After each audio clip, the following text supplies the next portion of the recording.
Hi everyone, this is Jen from Jen Metamorphosis. Hi, I'm Monifa, and I am from Impact Voice Studio, and I am a voice confidence coach. Yeah, so as we just talked about Monifa, today, we're eagerly exploring something new for what's blocking our authenticity. Yes, it's a never-ending subject. I feel I like this know is it is something that we could talk about forever. forever. And this one, it comes to our mind, is perfectionism. Yeah, And for many, I know many, I'm sure your clients, I used to be your past client, remember? Myself as well and my beloved as well, beloved clients. They are mostly all quote unquote struggling through the perfectionism. And that's something I think it's not just psychological distress or it caused like, oh yeah, low self-esteem or something else, but it has a lot more to do with our fear. Why are we yeah. getting so boiled down to this thing called we gotta be perfect? Tell me about it, Monifa. In my opinion, there's a number of factors I feel when it comes to perfectionism. A lot of people are still arguing for it, like perfectionists, get things done and they do things in a great way and all this kind of thing. And I think a high functioning perfectionist, that may be the case. But what is happening is that a lot of us are getting in our own way when it's time to produce because of the amount of anxiousness, the amount of just hesitation and psychological cycling is what I think of it. Because when I was in that mode, my brain would just go like this and I would be stuck. That's what Gerald would call it. My husband would call it stuck, and like literally looking at a wall and just my brain doing this. I can relate to that very well. Yeah, and so it caused me to avoid a lot of things. And the more I avoided things, the more I would get anxious.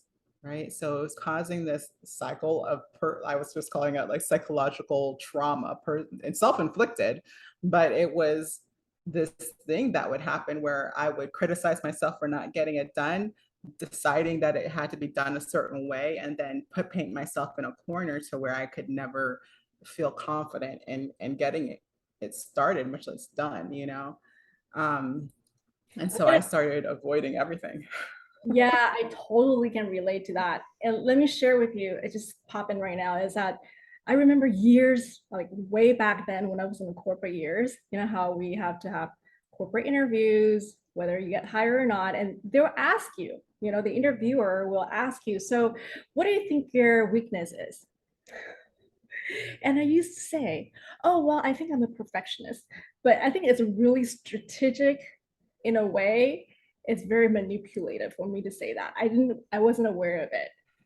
You know what I mean? Like a perfectionist Yeah, actually was deemed like a that's a good weakness. answer. It's actually, meaning you can work very beyond excellence. Like there's that implication right there, like you're trying to impress the interviewer. Oh, I'm a perfectionist. Yes, yes. Underlying, there's some strategy around it. But this is kind of like a cultural thing I was dealing with in that era. But now I look at it, it's like, that is so inauthentic of me doing that. Well, and you know, I think you have to give ourselves a lot of grace around these things because For the sure. system is set up for us to be inauthentic, Oh, right? I was reading, I forget which book it is at this point. I've been reading so many books lately. But I was reading a book and they were saying how we were taught to lie when we're kids. I do think it's Unbound, from Kasia Urbaniak. But that we were taught to lie as kids from the moment, when we're taught how to be nice, to be mm, nice to others, right? When we take the toy or whatever and tell them you're sorry, and we have no sorry feelings in our body, but we're like I'm sorry. Like, and so we're taught to lie to have a proper social um, Etiquette. context Yeah. instead of telling us, like, going through the full process of, well, you've hurt their feelings. Are you okay with hurting their feelings? No, I'm not okay with hurting their feelings. Well, okay, will you apologize for hurting their feelings? Because that could be authentic, right? But the fact that I wanted the toy and I didn't care you had it was not really the part that wasn't true for me, you know?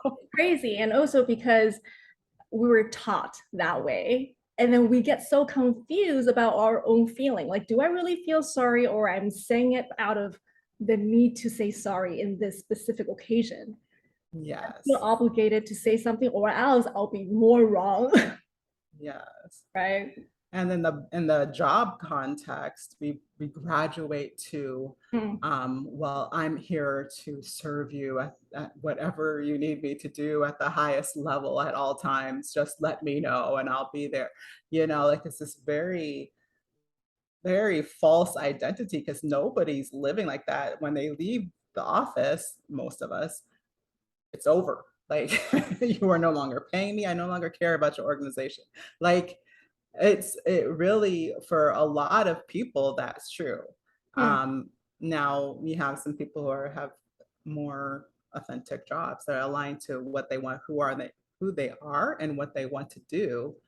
But, I would say the majority of the workforce is still just saying what they have to say in order to get the job, to get the pay offer, to get promoted to whatever, And that kind of like cook up this type of atmosphere where you need to compete with other people, compete and compare in order to survive. And through what? Through being as perfect, which is an illusion, be as perfect as possible in order to uh, outwin, or is that the word? To win over the others who you deem as Yeah. competitors.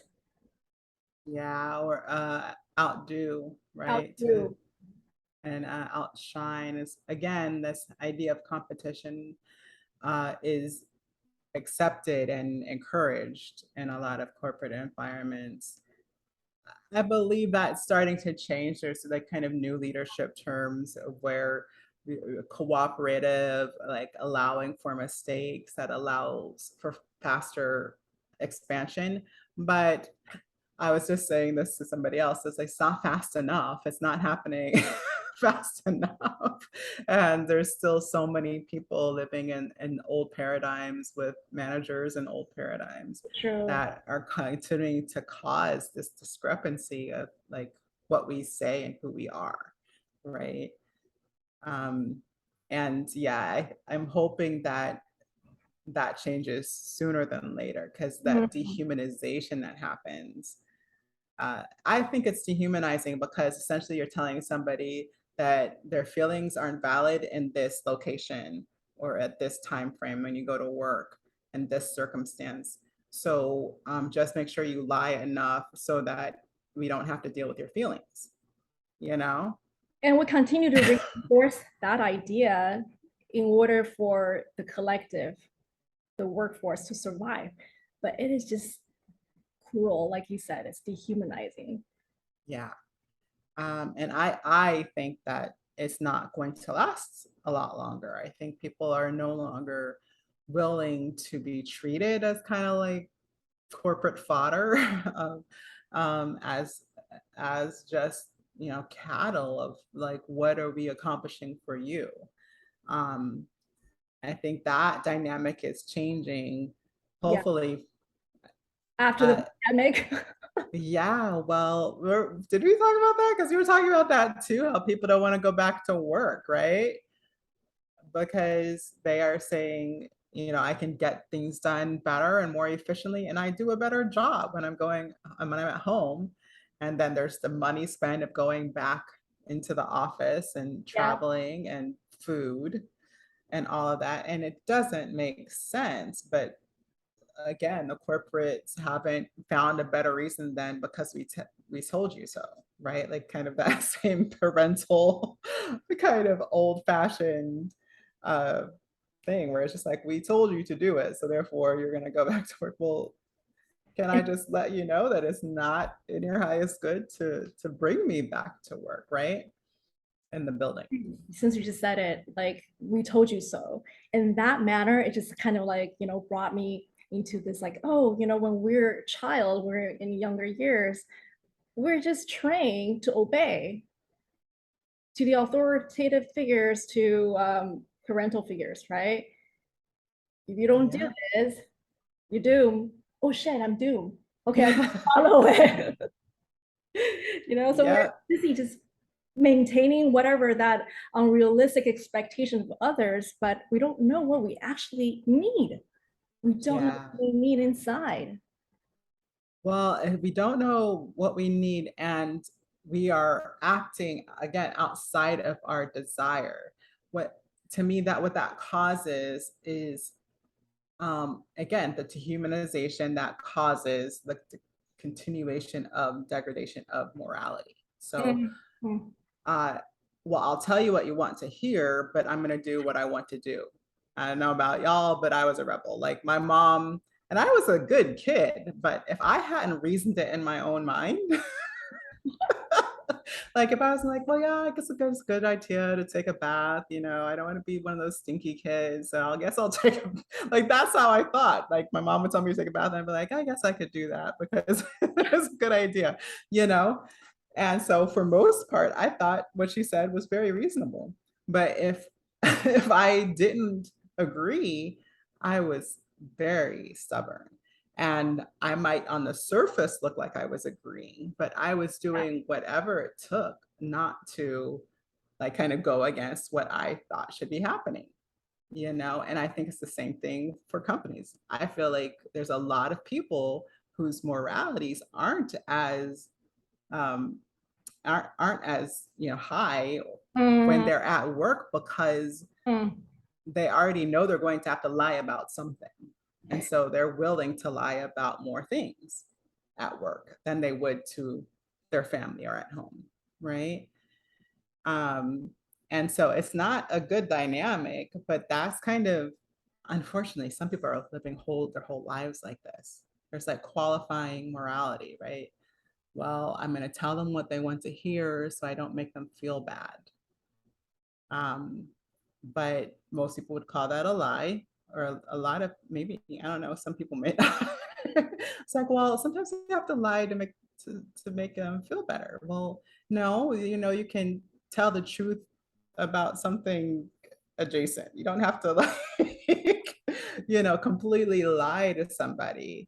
Um, or you can just tell them more, right? You can tell them, you don't have to be like, well, I don't like you because of this, right? You can be like, well, I love that you are this way, and I love that you're different than I am. And I could never be that way, but I love that you are fully who you are, right? Now I don't have to say, well, I wish you weren't so loud. That would be total truth, right? And like you're loud and you're hurting my ears. Like, that would be a total truth. And if they notice like me putting in head earplugs, then oh, am I too loud? Well, I appreciate who you are, right? And I'm wearing earplugs for me, right? But yeah, that kind of thing where we just always are trying to um, be socially correct more than we're trying to be personally authentic. I so appreciate you pointing out this. This is huge. It's not just only relating to individual, like, oh, work, relationship, connections, in any different type of field, but we're talking about how our human behavior is. We tend to act in a tribal way, right? We tend to act in a tribal way, and then even though we don't feel aligned to that certain thing or certain concept, like I used to think corporate mission. Well, I'm higher here, but I don't feel I'm connected to corporate mission. What? Of course, I wouldn't say that to people. I'm like, I'm super loyal. I'm a good employee. I'm like, what does corporate mission have to do with me? Yeah. There's such a cut off. Yeah, Do you see what I mean? And or there's like, oh, we absolutely. need to keep our integrity. What does that mean? Yeah. You know? Right. In what way? Because In when what it way? best serves the company, but it's not what we say we're doing, which is honoring the customer, I'm supposed to be doing it by business policy, right? So where is the integrity of like being aligned to the statement that you just made about being for the Right. customer, right? Right. Because and that's the thing is that people do it all the time, and it's really why like people hate things like laws Mm-hmm. Mm-hmm. and taxes, and because it's all this qualification So true. that is like, well, just tell me how it is. Like, just tell me what what's needed, and then I can do it. But if you're like pussyfooting around so that you sound good to other people, but you're really not the best option for them, right? Have you ever worked for a company and they're like, oh, I heard that this place has great customer service and I chose them because of their customer Oh, service, right? And you were like, well, honestly, like if you need to have a daily communication with a company, we may not be the right choice. But if you want a really excellent product that you just can take and go, like we are your people, right? Like yeah. if you ever said that for a company, they'd be like, what are they doing? I've never heard of that question. You have an excellent customer service. Like, really? Like, oh, well, you're just like, oh, yeah, okay. So, but again, the more we kind of just let things happen the way they happen, the Mm, more we're subverting how we really feel. We're yeah, really suppressing that, true. and it causes us to not be in touch with what we really want and what we really need, and therefore we're not clear. So it causes a lot of confusion, causes a lot of overwhelm, and to me all of those are just different words for anxiety, right? Energy that was meant for a purpose It that is is anxiety. not being used towards that purpose, Mm-hmm. you Mm-hmm. know So and what every are time you suppress that feeling, that's what you're yeah, doing. totally. So you know how a while ago we were talking about what's the difference between being a perfectionist versus being a high achiever, right?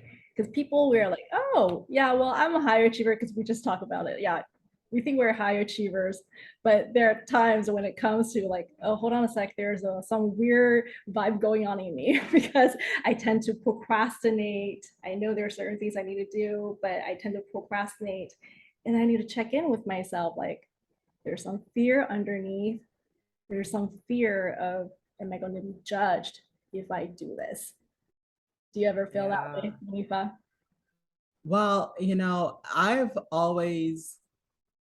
always appreciated about myself that I considered my opinion to be the priority, Uh, and yet, what would happen with the perfectionist label in my mind for me was that I I had my own high opinion of what was acceptable and what was meaningful and what was okay for the world to see me as Mm. and see me doing, right?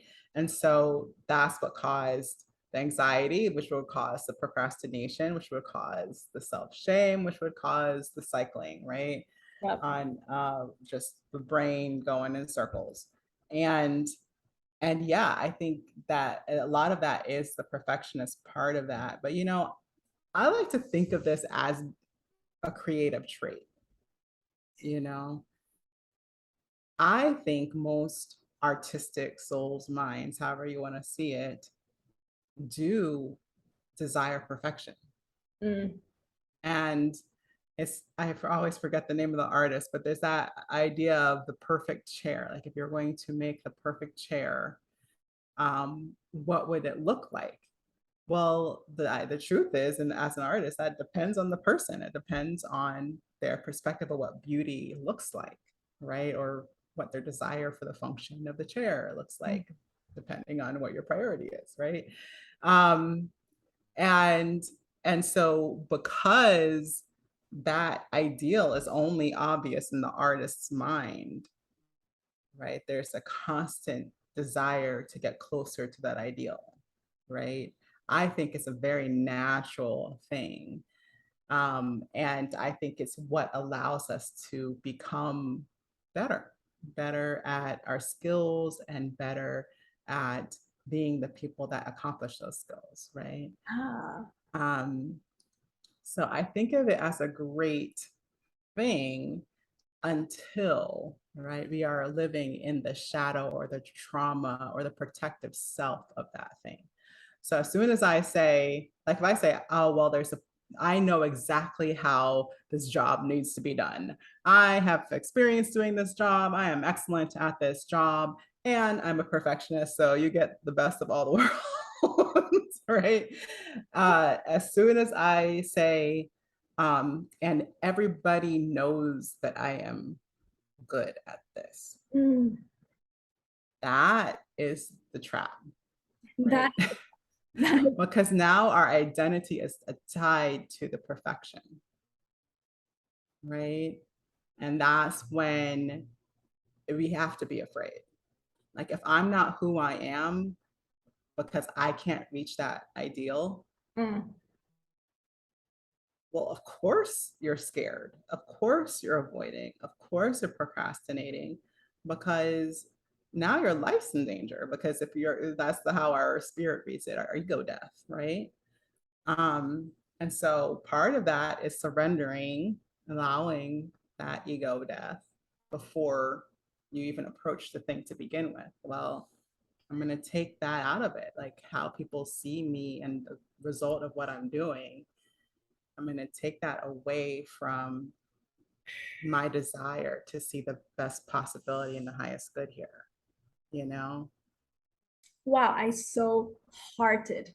Like I really hearted.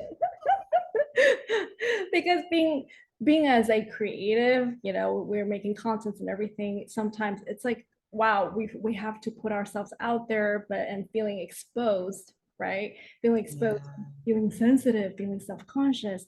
But at the same time, that fear of, wow, how am I going to be seen, or how am I going to be perceived and judged, right? And those are real, like the real stopping point, that when we're not willing to face it, like I accept that part of me that's going to be self-conscious when I create things. I'm going to accept myself feeling sensitive about it. If I don't accept those parts of me, like you said, don't start it yet. Yeah. Yeah. Raise it Yeah. first. Right? Yeah.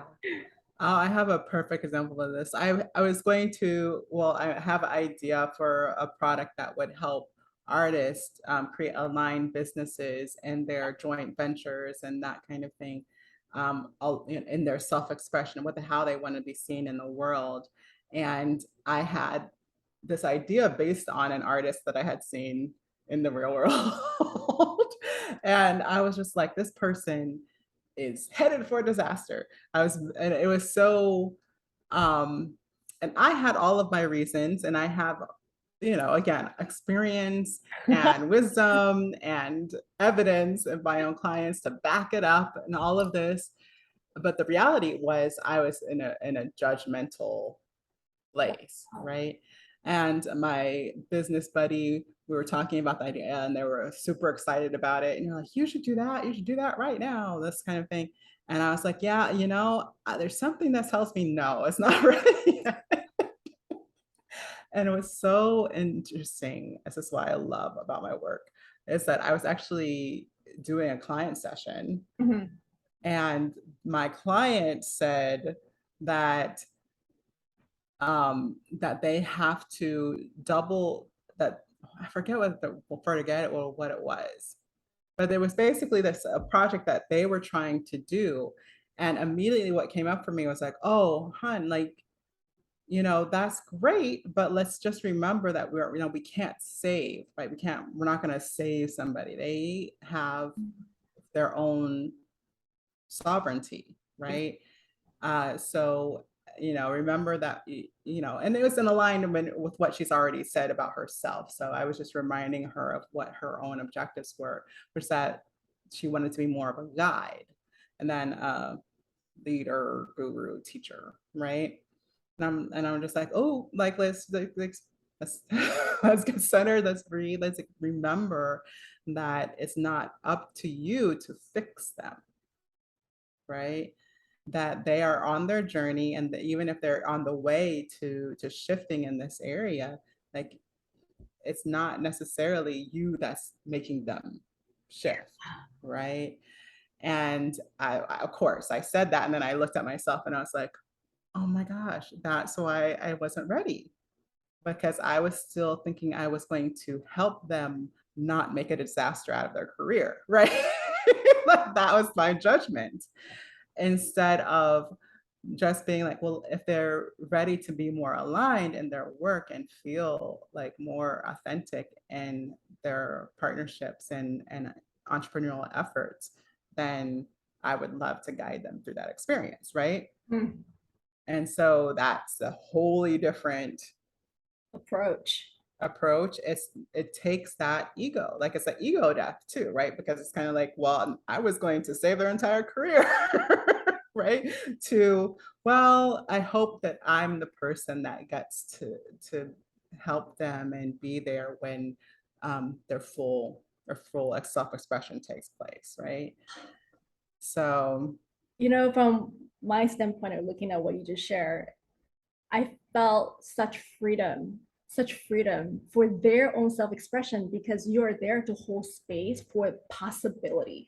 We can never predict what possibility looks like in form, right? yeah, Because we are exactly. evolving. I mean, whatever form is going to come through, we just have to surrender to that, right? Yeah. If you're like, well, we're going to set this goal and we're having this common goal to work towards, and only this form of common goal going to happen, then we really kill out a lot of possibility in whatever that wants to emerge. And so what you just said is so potent, because you're creating space for them to just play and explore, Yeah. play Well, and it's so important because otherwise it's my idea of what their self-expression looks like, right? Instead of what is truly their full selves showing up in that space. And then recognizing it for themselves when their full self is available to that space, right? Uh, I again, it's really easy to go the other direction, but now I know, like, my body doesn't even sit well because then I get anxious, right? Now I have to, like, what if I'm wrong? What if I have the wrong way of fixing them? Right? Now I'm hesitant to help because I don't want to be wrong, right? Because that would look bad on me. Or what if I help and then somebody thinks that it's heinous what I've done? And one of their best fans is like, "You're not even you anymore." They walk out. Like, what if that's my fault, right? Now it's my responsibility to make them a success, instead oh, of wow. I get to help them find their success in their largest, their most aligned authenticity. I don't know how else to say it, but This is such a perspective shift, because that shifts the entire weight of how you approach it to support your client, but really allow, again, that space for them to welcome to their own unknown and be accountable. Also, what's going to come through is something that's going to be able to handle it in a way. yeah, well, exactly kind of how that came up for my client, which was, well, this is the space you told me you were creating, right? The space of guidance and of upliftment, right? Not leading or directing, right? So, uh, you know, how are we feeling? Are we feeling aligned to that possibility, or are we feeling that it'll be better if you just tell them to make this happen, right? And it's so interesting because as a coach, it's always tempting to just tell them, you know. Um, but at least my highest goal, I don't know how often I achieve this, but my highest goal is for me to help them get centered so they see their own truth. Otherwise, they don't remember anyway. It's like I'm just gonna have to tell them again and tell them again and tell them again. And that actually, you're helping them in a way, not to just cure. I don't want to use the word cure because perfectionism is not a disease. It's only a symptom we share because we've been trained for how many decades that has been for all of Yeah, us, yeah, right? But it's to unwind this perfectionism so we're able to see the truth because we all have our personal truth. That personal truth can come in different forms, yeah, but they want, you are creating that space for them to be willing to see their own personal truth by not overly like instructing them and letting them um, receive that kind of organic but a little bit out of control too. yeah. Well, it depends Yeah, on what direction they're going, right? right. Because a lot of times, it's so interesting. This actually just came up too. Like I had a client when they came in was so perfectionist, so regulated. They had a very specific way of the way that things went in their world and their life. And they were used to being seen a certain way. They were used to, and they wanted uh, to be respected in that. But the problem with wanting to be respected in something that you've set up with that kind of rigidity is that people are seeing the structure and they aren't seeing you. So you'll never feel seen. You'll never feel therefore respected or appreciated, right? Mm. In that structure. So we spent years like kind of undoing what are the perception of that being who they are, right? And then the other day, I'm like, okay, so let's just look at some parameters because they were all over the place, right? And they were confused and they were overwhelmed and they couldn't make a choice. And that is the other side of that quotient where like there's so Yeah. many possibilities. Structure is just an object, and now I don't know what I'm doing. I'm like, okay, well, there's some things that I don't care how universally connected we are, we're not going to change like a time frame. Like, and the people that are going to be there, like there's certain things that uh, are available to us to direct our highest ideal. You know, it doesn't have to be so loosey goosey that Mm. now anything anything is an option as a priority. And I think it's a very delicate balance, obviously. um, Because but yeah, because what you're saying is without structure, we're just yeah, like water being splattered everywhere. Like you can't contain the water. The water, yeah, it's so delicious. It's creativity, right? yeah, You need that container, the structure somehow, not too rigid, yet it creates that place for you to sustain your creativity yeah. in an organic way. And I forget, there's another artist who said this, but they said about the symphony. It's the structure that allows me to create the Mm. beauty, right? Like because I know it's going to have that form, I know how to create beauty within that form, right? Um, and I think again, like one of the things that artists are constantly pushing the envelope on is, do we need a form? Because that's kind of our purpose. I guess to push that envelope. How much form do you need? What does that form actually have to look like? Does it have to look like a rigid structure, or can it be a flexible um, form, a form that is mobile, right? Mm. And I think a lot of artists are constantly, they want a new form. They're constantly looking for a new form. And then others are like, well, no, I'm just going to pick the same form and I'm going to see how far I can push the edges of that form, right? This leads me to ask you this one question. And then, because change is the only constant. We know this. How do we not be so fixated, so we can be flexible enough to ride through the waves of changes. And I know you want to talk about cycles because that's your wisdom. I love Because we, especially for, yeah, we're feminine energies in this era we're in, we still feel like sometimes we're battling with the paradigm, right? The current paradigm of we need to be a certain way, we need to show up in a certain way. So, the sky is not just collapse on me. I can hold this, right? So we forgot, we are actually made of seasonal cycles because we're part of nature. So Monifa, talk more about this. I'd love to hear more about this. I love this because I think this is the way out of thinking that the only possibilities or the way that success happens is through rigid structure, Yeah. right? Uh, First of all, it's not true. Second of all, second of all, it really doesn't allow for the shift of form, which we were just talking about, which allows us to feel into a new possibility that may not have been fully realized on the earth yet. That's when we feel that kind of breakthrough feeling, and we feel like we're doing something innovative and next level and all that kind of thing.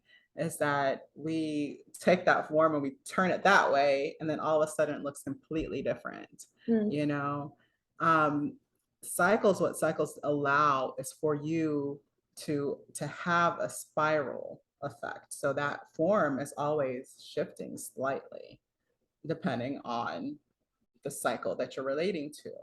And that can be seasons, and that can be your own body cycle, like a menstrual cycle. That can be a lunar cycle. It can be so many different things because everything has a cycle. Everything has a cycle. There's a cycle to like how often you wash your hair, right? There's a cycle to how you cook a meal, right? There's everything has a cycle. So if we are just, you know, cognizant of the fact, well, we're going to probably have to bring out some food that's going to end up looking different at the end, right? Then, somewhere in the middle, we're going to have to decide what the final product will be, right? Like, Ah, we know that process is inevitable. Now, like how you change it, what components you use, cold or heat to change what's going to be on that plate. Those formatic things that we're used to, well, you put it on the stove, that's what we do, we cook it. Like that's our norm. But what if today we decide, no, actually, what I want to do is put it on a bed of ice, like that is creativity. And that's what our hearts are desiring when we feel that restriction of structure. And it allows us to breathe with a sense of form, you know?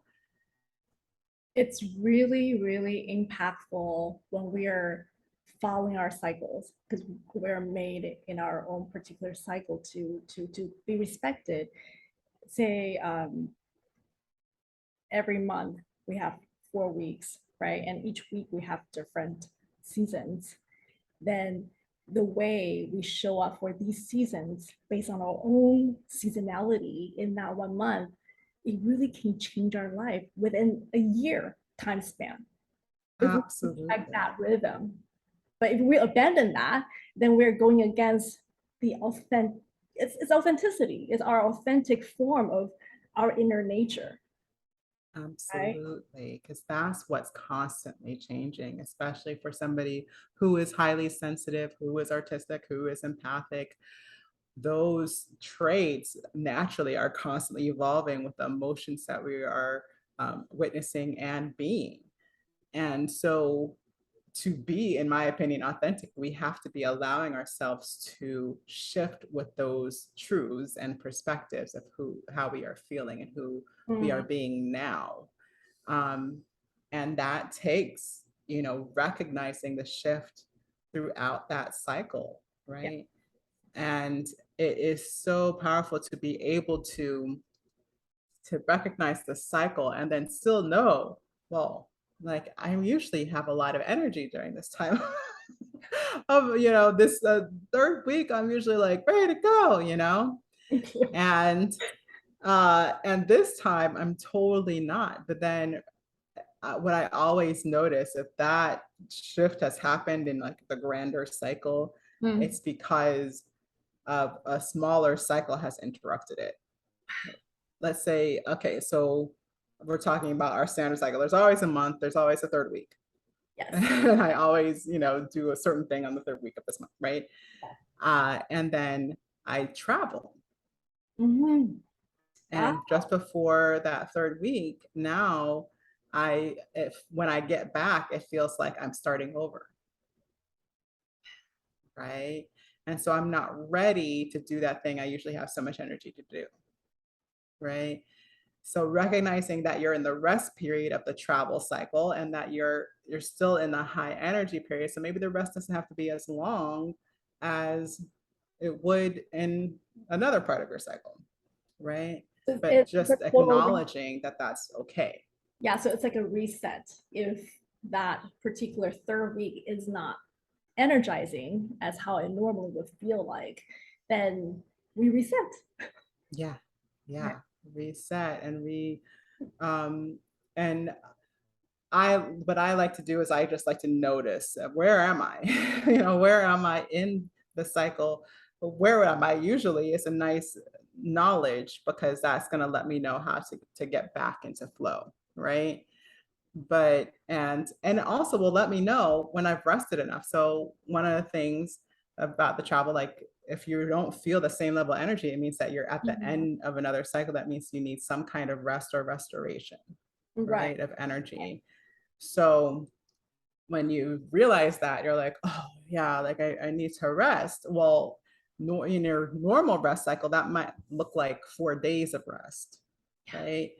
But if you're in the high point of your cycle, then that rest may only look like, well, let me relax for an hour. Let me relax for this evening. Mm. And then I'll see how I feel in the morning, right?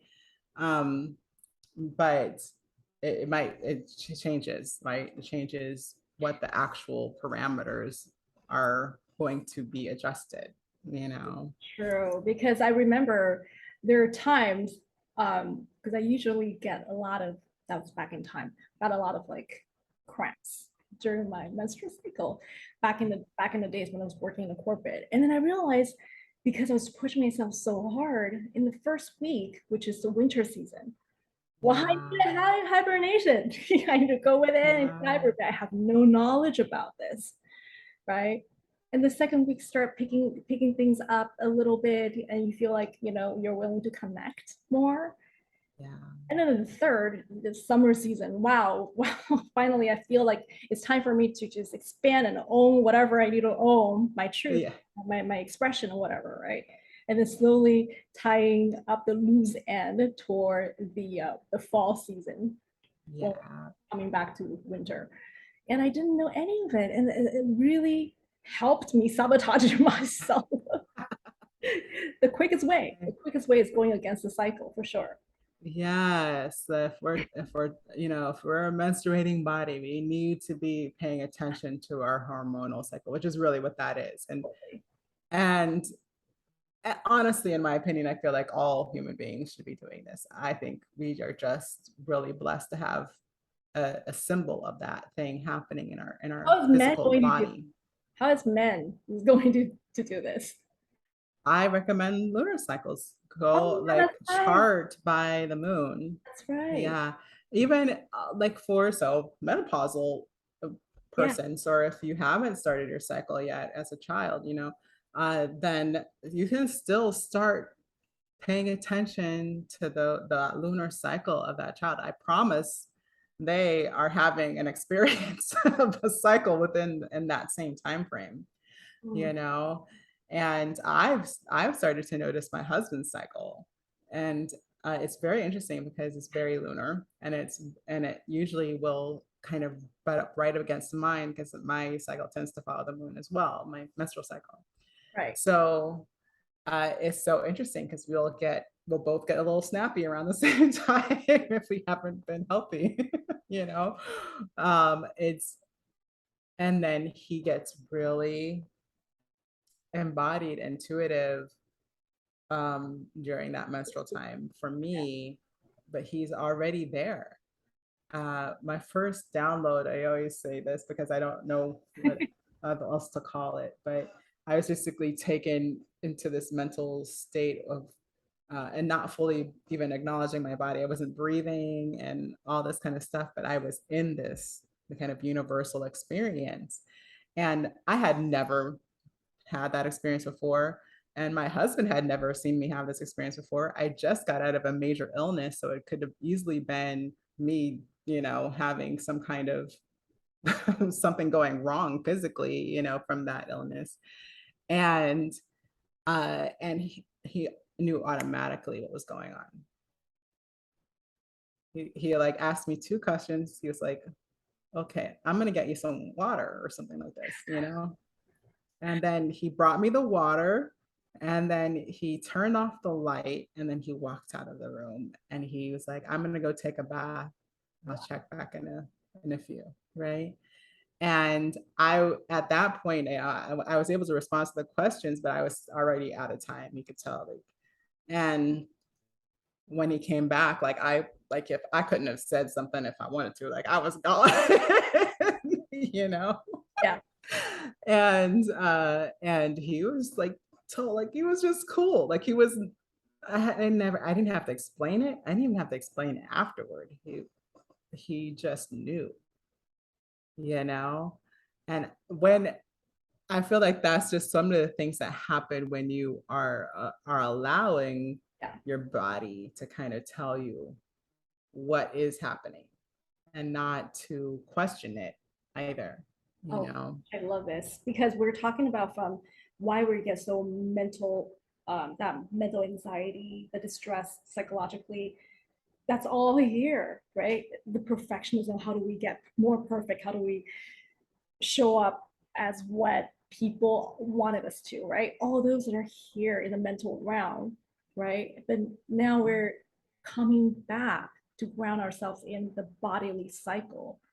That's where our truth is. Wow, I see the connection here because we never know how it's going to connect. Yeah. Right. But then really fully trust that our body is doing its thing, her thing, his thing, right? And embracing that cycle, it allows us to just surrender in relaxation, which is something perfectionism cannot allow us to do, which is relax, just relax. Yeah. Well, and that's the thing. I was just talking about this today earlier, where what happens when we're in that high anxiety and avoidance, that feeling that we have, like almost, I call it like, or I feel it like a don't touch feeling, like, keep that away from me. I need my space, go away, like people will go away, all the things. But what happens is that we are in this space where we feel like we have to get it right. We have to, in order to protect ourselves, we have to get it right and we have to do it right. We can't. So the difference is when we are connected to the body, that body is already connected to the earth. I mean, we're made of earth, we're made of minerals and stuff, you know? Like, I'm not going to get scientific on you, but we are made of it. So when we are allowing our full connection with it, it is actually resting into what is the nature of that thing. So the body is resting into the earth and supported by the earth, and it's receiving the vitality of that energy. And when that happens, now we're available for all of it. And now we are cognizant that all of it's happening, because universe is always happening. I just was able to tap into it because my body had dropped in to a relaxation after having so much disruption from being sick.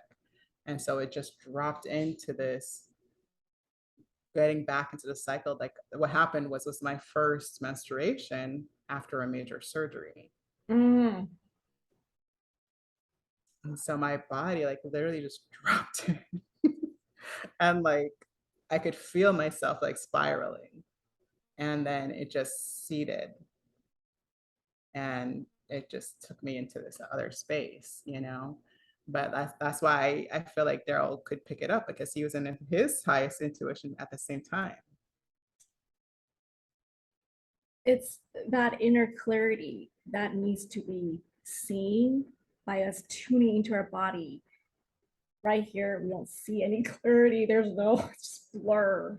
Everything's blurry. That's Yeah. Yeah. Yeah. Well, if we're trying to figure it out, that's something I know, because I don't, you know, I'm not, I don't know. I know I'm a channel, but I'm not a channel like other people channel, you know? So it is what it be. Uh, but what I know is that I can sense what is coming through when I stop trying to figure it out, right? When I stop thinking I have to understand what's coming through, you know? And that allows me to pick up the movement without needing to identify it, needing to name it. Um, and that really will also take me into that space. Like, you know, we blessed by certain cycles that allow us to shift more easily, but I can pretty much always shift into that space if I'm willing to release, again, the identifying of what does that, what is it supposed to be like? Am I trying to recreate what happened before? Um, you know, what is right? We were talking about that earlier. Like, what's the right way to have a spiritual experience? Um, you know, it's always that kind of question that locks us into these identifiers that bring us back into the ego, yes. which make us feel like we have to know and understand and perfect the results of a thing, instead of be in the moment that allows that thing to happen, you know. So it just feels like, you know, this is what perfectionism blocks us. Well, from our authenticity, because we stop ourselves to get curious. Because you know, we got to follow certain things. That must be the right thing. So what's not right? Don't get curious, please. You're trying to get curious. Focus, do this, right? And do it flawlessly. There's no space for being curious, or you know, any self-acceptance is out of the window anyway. Yeah, Richard read one of my favorite words Yeah. that he uses is wonder. Mm. Like, are we are allowing ourselves to step into wonder? Yeah. And I think it's a perfect feeling, imagery to bring up, because it is that sense of just, I wonder what could happen. I wonder what it will be like, right? That kind of allows us to drop the identifying and step into what is. Um, and so I love that word. That's one Yeah. of my favorites at this point. And I have a lot of favorites. So, You have that image, can you provide to me? I'm gonna share that too. That particular gene keys. yes, yes, I would have to find it. But yeah, yeah, I think that word says it. It says what universe is constantly inviting us to, which is like just fully expansively experiencing the life, the life energy of our being. And you know, I don't think there's a better way to be. And it can look like getting your work done at your job, if you wonder how that could happen, you know. Gotta follow the cycle. If you Yeah. we're still, we have to do it that way in a corporate setting. There's no immediate option for you to switch out of the corporate or anything that has a strict structure, but at least know the cycle so you do not push against the cycle. Yeah. Well, and then like live into it. So because if you're still in that structure, all it is the symphonic movement, right? Like it's just a form that you may no longer fully identify with anymore, right? But it still has its own beauty. Mm, I don't know. Like, mm. I think it's a reach, but if you wonder how it has its own beauty, you might find out. There is a cycle to your workday. Yeah. There's a cycle to what you usually do at what time. There's, lunchtime is a cycle, as a phase of that cycle, right? Um, and when you allow for it, it can walk you into your next That's experience. beautiful. I love the way you reframe it.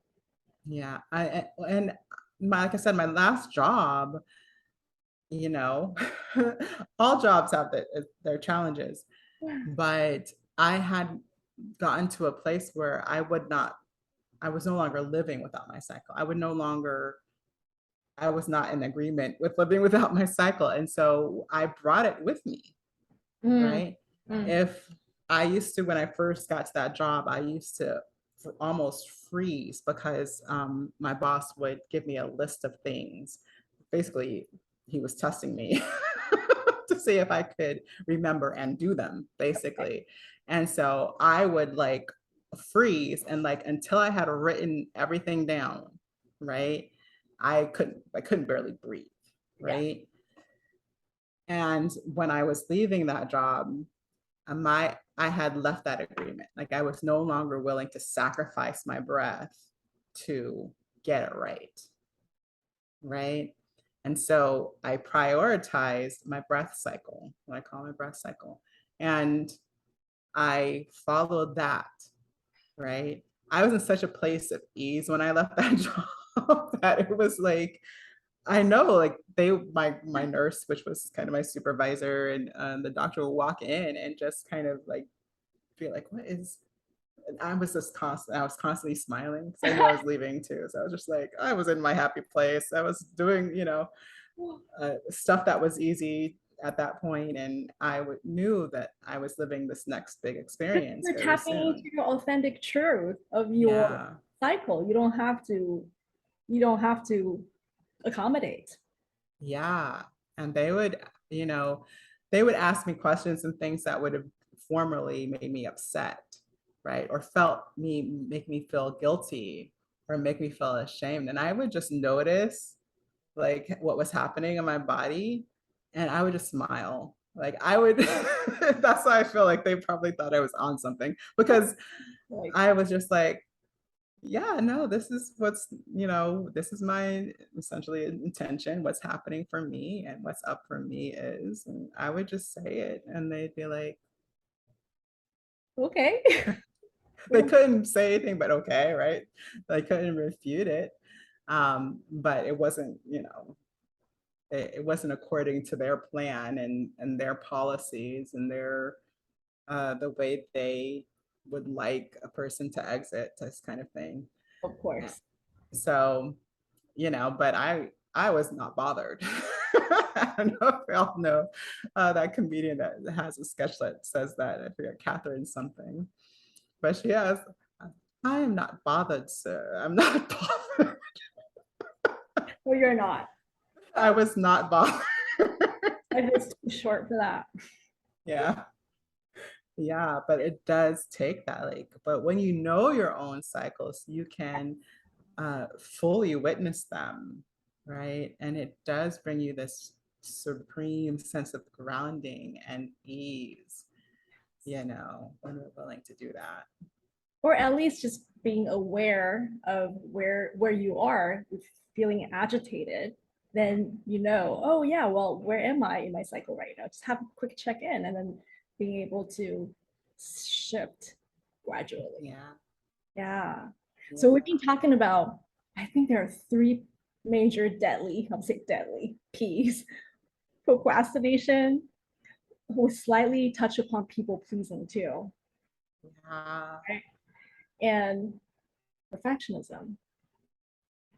And then, so for any of you guys who are watching this particular episode, if you find any find any traits in you that's similar to these three: procrastination, perfectionism, and people pleasing, you're not alone. You're so Absolutely not. absolutely not alone.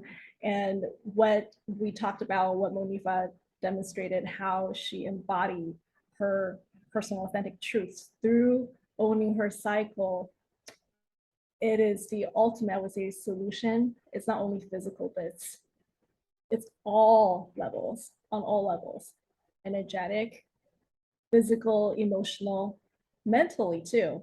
So we It start to is. trust and surrender into every moment. Like, I'm enjoying the process of talking to you today. I can't talk about like, oh, like exactly what we're gonna talk about today, but really enjoying this connection, really enjoying what we are weaving into together.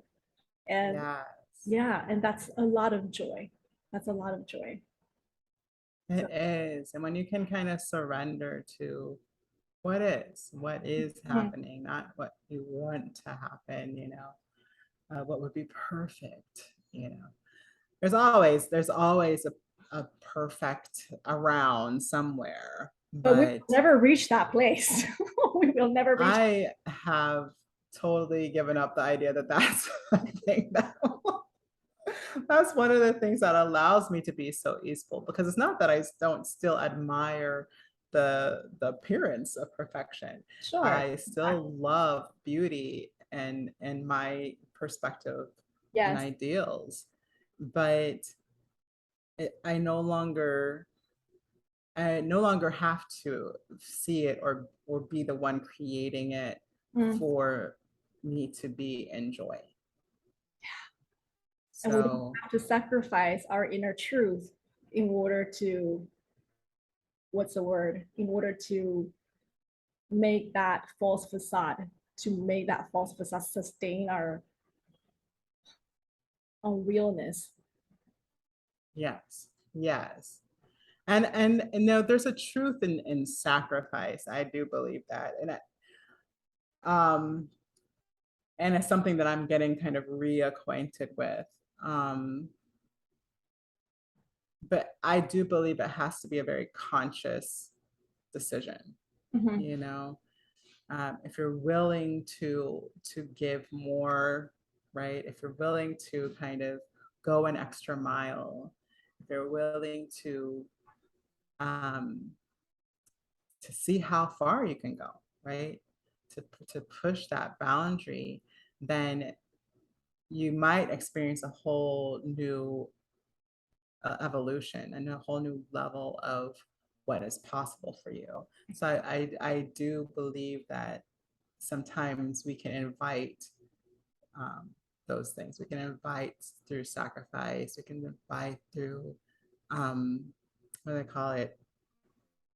When you don't eat through through like researching our food choices, this kind of Yeah, thing, right. um, and through naming a challenge that we're willing to experience and to face, like a goal that may seem too far, or a desire that may seem too high, an ideal that may seem too far away, um, and to see what does that spark in us, you know and then if we do it consciously, it'll shift us into a new way of being, you know. But like I said, I've done a lot of work up until now, like taking my clients the other way. I'm just like, okay, let's take, no, you can't have that. You can't have that perfection toy. No, you're not going to make it even harder for yourself. And give me that. you know? Like I'm not going to let you make this harder than it has to be, and then allowing the unfolding to shift you into your next possibility, With um, curiosity. with curiosity, and to see what happens, that wonder, right? See what happens. Yes. Yeah. then we're gonna leave with that wonder. Open it up and let go of this place. This is a messy place to be in. Yeah. Yeah. Yeah. All right. Absolutely. Okay, so this is our beautiful episode of how perfectionism can block all of our authenticity. And feel free to feedback and share your own experience and how you're going to tap into your inner truth and rekindle with your cycles. Yes. Recognize, experience. All right. Thank you so much, Monifa. You're Thank you welcome. guys. Bye.